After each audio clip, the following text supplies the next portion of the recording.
Breaking today, Iran's terror proxy Hezbollah rejecting a ceasefire agreement between Israel and Lebanon that could be key to a Trump-brokered peace deal with Tehran. Our senior White House correspondent Peter Doocy is on the North Lawn with the latest. Peter, a lot of people might be shaking their heads to say, why does a designated foreign terror organization even have a seat at the table? Yes, exactly, John. And when President Trump looks at that ceasefire that is very fragile and also the ceasefire with Iran, he's trying to reframe ceasefire, basically saying that even though missiles and bombs are still flying out of Iran, it's all relative. How do you define ceasefire? Pretty much the way it is. It's a different part of the world. You know, I'd say in that part of the world, ceasefire is when you're shooting in a more moderate manner. President Trump is big mad at the House of Representatives, posting yesterday in a meaningless vote. The House voted 4 bad Republicans and all of the Democrats to limit my war powers right in the middle of my final negotiations to end the war with the Islamic Republic of Iran. Who would do such an unpatriotic thing? They know where the negotiations stand. That vote is symbolic for now, so the president is moving forward with plans to wear the Iranians down with diplomacy or with war fighting until they fork over enriched uranium, something President Trump claims they agreed to until they didn't. It depends on what day you're talking about. They did agree, and then sometimes they agree. The only ones, us and probably China, are the only 2 countries that have the equipment where you can do that. So, yeah, I want to get it. We have, at different times, had different, I mean, they've changed their mind a couple of times. And about an hour and 45 minutes from right now, President Trump is going to host an event about clean coal, but we do expect some Q&A because we typically get it from him. And we will try to get some answers about the latest with these negotiations. John. He has been known to engage with the press a time or two. We'll see if he does it again.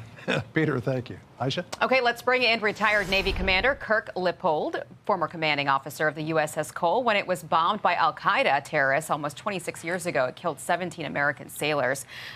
Good afternoon to you. Thanks for joining us on the program today. Let's talk about Hezbollah and its role, I guess, in these negotiations somehow. This is a Wall Street Journal headline and quote here. I want to read to you about it. It says, Israel and Lebanon's renewed ceasefire is already under strain. Hezbollah's leader, Naim Qassem, in a speech Thursday, rejected the ceasefire struck in Washington. He demanded a full Israeli withdrawal from Lebanon before Hezbollah would cease its attacks and said Iran was negotiating its own version of a ceasefire in Lebanon.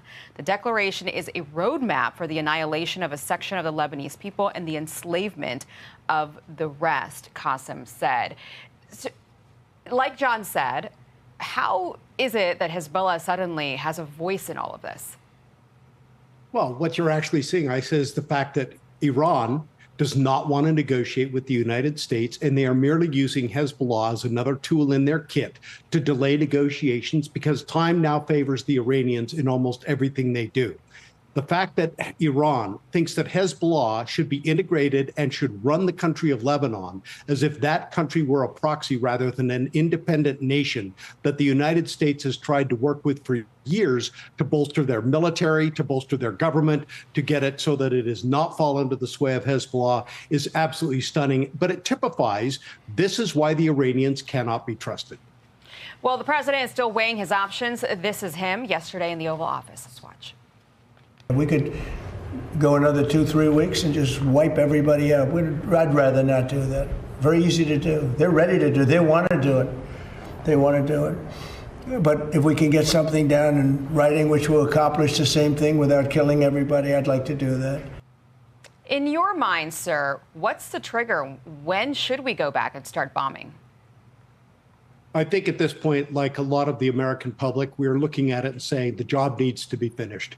While President Trump clearly believes that there is a path using diplomatic means to get Iran to come to the table, to give up those key things, first and foremost, the nuclear program, ballistic missiles, the support for proxy groups and opening the Strait of Hormuz, time at this point is benefiting no one but the Iranians. And while President Trump can be patient, I think the reality of it is we need to get in there and finish the job. This little bit of back and forth on what constitutes a ceasefire, we're the ones that should be dictating the terms, not the Iranians. And if they shoot, we should flat out begin combat and kinetic operations again, because the United States our ability, our credibility throughout the Middle East and the world is now being challenged by Iran. And the president cannot afford to leave them in the driver's seat, whether it's with something as simple as Hezbollah and their influence throughout Lebanon, or whether it is the Strait of Hormuz, or whether it's their nuclear program.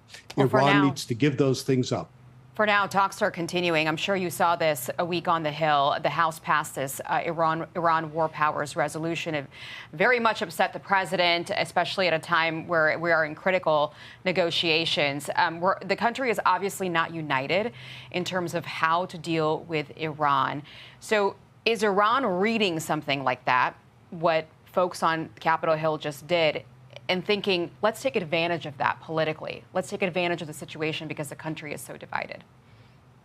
Absolutely. Iran is taking advantage. Time is on their side now because they know that the American people have a short attention span and do not realize the implications of a nuclear-armed Iran. At the end of the day, yes, gas prices are high. It is affecting the economies of the world. But at the end of the day, what's the alternative? Iran stays with all their nuclear material, which they will eventually dig out. They will begin to recentrifuge it and be able to increase that to get to nuclear weapons grade material. We cannot afford that. So the alternative is so severe that we may have to put up with a little bit. And while there may be some impact on the midterm elections, I think the American people are smart enough to realize that what the president is trying to do, first diplomatically and then with combat operations, should they have to recommence, is to ensure that the world is going to be safer.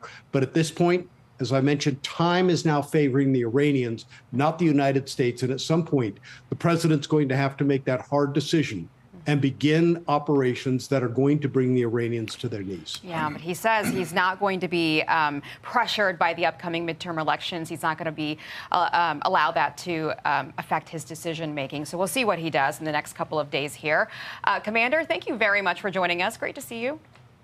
Thank you as well. Thank you for having me on. Be sure to like and subscribe for all the Fox News latest on YouTube and catch full shows streaming now on Fox One.